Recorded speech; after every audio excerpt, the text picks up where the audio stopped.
Rasa itu ya dari awal kita bikin jangan dirubah. Sebelum kita usaha harus minta dulu yang mengkuasa gitu.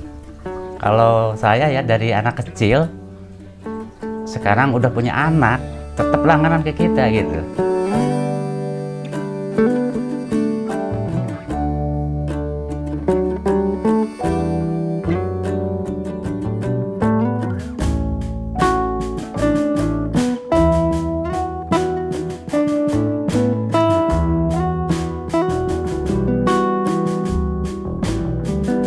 Nama saya itu ya Dudung Abdullah, lahir tahun 1962, berarti sekarang udah pas 60 tahun lah. Pertama ya mungkin kalau lama itu dari mulai tahun 83 lah udah mulai terjun di somai, cuman waktu itu belum bikin sendiri, kita masih ambil potongan gitu kan, ambil sama orang. Setelah ilmunya kita bisa, nah kita baru berpikiran untuk bikin sendiri. Nah dari tahun itu ya kita awalnya ya gerobak juga istilahnya, ngutang-ngutang dulu lah waktu itu. Dan sampai sekarang alhamdulillah gitu. Kita ya keliling sebentar. Udah itu dari tahun 84, terus dagang di sekolah utama itu di Rawa Laut. Pertama di pinggir jalan, udah tahun sekitar tahun 87 dia bikin kantin. Saya masuk di kantin sampai tahun 2007 lah, 2007 di utama, baru pindah ke stadion. Kalau untuk somainya sendiri, jenis apa aja sih? Yang dipasarkannya, dijualnya ya kita itu tahu sama batagornya aja, sama telur. Cuman ada macamnya, ada yang kuah, kalau batagor ada yang bumbu gitu. Tapi untuk saat ini yang paling ngetop itu yang kuahnya. Itu ya kalau batagor dengan somai agak beda. Kalau batagor itu dibawa adonannya ke tempat dagang, langsung digoreng di tempat. Kalau somai kan dikukus dulu di rumah nih. Di sana dikukus karena ada permintaan, ada yang minta dikukus, ada yang minta digoreng gitu. Kalau ini berapa lama sih proses pembuatannya kira-kira? Pembuat Dari kita mulai ngadon sampai kita secara keseluruhan mah ya dari jam 3:30 lah, taruh 3:30 pagi sampai jam 9 gitu, baru kita mulai bisa dipasarkan. Itu berapa jam baru itu? Dari jam lebih ya? Itu lama ya prosesnya itu. Namanya ya pembikinannya itu. Kalau untuk produksi sendiri dalam sehari berapa biji? Kilo aja lah, kiloan bisa. Kalau untuk saat ini karena agak turun gitu ya. Kalau dulu mah sampai 9 kilo, 13 kilo. Kalau sekarang ini paling ya rata-rata ya 7 kilo untuk batagor gitu. Ya, untuk somai paling ya 5 kilo lah. 5 kilo untuk somai.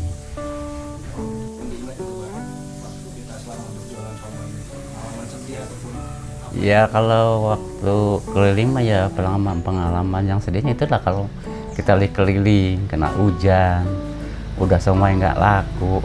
Terus lah, kalau waktu keliling itu sering ngalamin gitu. Tapi kalau lagi senangnya ya sekarang kayaknya alhamdulillah lebih banyak senangnya sih. Karena begitu kita datang ke tempat dagang itu, si pembeli kadang udah nunggu gitu kan. Walaupun di situ banyak saingan kan. Ya, kan. Alhamdulillah sekarang itu dari tahun-tahun ya semenjak di stadion itulah. Jadi kita belum datang aja udah ditunggu gitu. Dan juga yang si pelanggan itu alhamdulillah pada sabar gitu, yang nunggu sejam, setengah jam. Karena kan proses bikinnya kan lama. Ya, proses ya pertama ya kita berdoa, keduanya kita harus rasa itu ya dari awal kita bikin jangan dirubah. Rasa terutama karena orang ya, karena dulu tuh ya kalau saya ya dari anak kecil, sekarang udah punya anak, tetap langganan ke kita gitu. Dulu kan di utama nih dagang nih berapa puluh tahun. Di situ kan sebenarnya udah berpikir dari dulu kalau kita buka di luar kantin, kita udah punya modal nih. Modal dari lulusan anak utama itu. Berapa puluh lulusan kan di situ kan, dari mulai tahun 85 sampai 2000 sekian gitu kan. Makanya berpikir kalau kita di luar nih buka nih, otomatis yang dulu langganan di kantin yang udah jadi apa kayak pasti ketemu jadi langganan kan. Ya alhamdulillah lah gitu.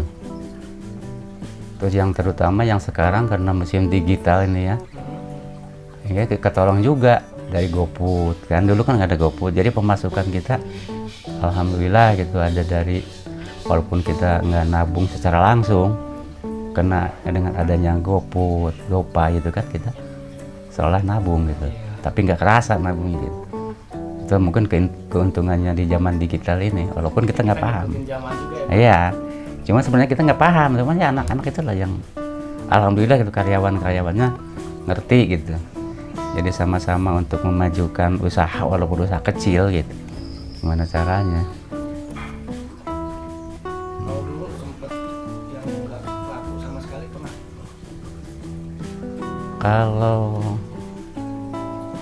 belum pernah kayaknya sih. Paling sepi aja ya? Paling sepi aja, paling nggak habis aja. Iya, paling awal-awal itu ya paling nggak lakunya tuh sekali belanja 2 kali dagang gitu. Kalau yang sama sekali nggak laku mah alhamdulillah nggak pernah. Apa sih Pak yang paling berkesan gitu Pak kita selama usaha somai? Yang berkesannya ya apa ya? Ya enaknya kalau dagang di somai emang capek sih. Bahkan berpikiran kalau misalnya ada kerjaan lagi tapi keuntungan sama dengan somai, terus kerjanya ringan, pengen pindah. Tapi keuntungannya enak. Keuntungan di somai ini kita bangun jam 3, bisa beribadah dulu kan, bisa kita melaksanakan sholat tahajud dulu. Tapi kalau kita sengaja untuk bangun jam 3 tanpa embel-embel untuk mau dagang, susah sih. Jadi kalau dengan adanya kita dagang bangun jam 3, kita bisa minta dulu sama orang kuasa, udah itu baru kita usaha gitu. Itulah keenaknya di kesannya di usaha ini. Iya, sampai bisa keluarga, sampai ya walaupun kita nggak kayak orang punya anak-anak punya titel, minimal bisa bisa berdiri sendiri lah, udah syukur gitu. Kalau apa sih Pak kunci utama kita Pak untuk menjalankan usaha? Ya kita tekun, jujur, dan takwa gitu aja. Sebelum kita usaha harus minta dulu yang mengkuasa gitu. Terakhir Pak nih, apa sih Pak harapan kita Pak ke depan di usaha somai itu Pak? Ya harapannya saya kalau bisa ya kedepannya ada yang nerusin gitu, karena sayang juga sih kedepannya. Cuman untuk saat ini kayaknya belum ini sih, anak-anaknya belum siap. Tapi mudah-mudahan ke depan ada yang mau lah, karena apanya sayang sih, pelanggan kan udah banyak nih. Kenal ya Pak Ya, iya, karena ya kalau kita dari awal tuh susah, jangankan dari awalnya, kita ini udah punya nama lah, pindah aja kan ke lain tempat, kan udah anjloknya udah luar biasa itu. Apalagi kita awal, orang belum kenal rasanya, orang cuma mau coba doang, enak apa enggak, enak apa kan itu susah. Kita ini kan dulu di trotoar nih, pindah ke tempat yang sekarang nih. Itu prosesnya supaya kembali ke semula itu hampir setahun ini. Padahal deket kan. Kayak itu tadi, mudah-mudahan ya karena ini udah berjalan lancar, terus tempatnya nggak ada gangguan dari pemerintah, karena kan istilahnya kalau ini sifatnya apa ya, sewaktu-waktu kalau pemerintah membutuhkan kita bisa pindah lagi gitu.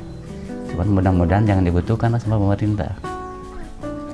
Karena kalau menurut ini kan sejengkal tanah harus bisa dimanfaatkan dengan masyarakat.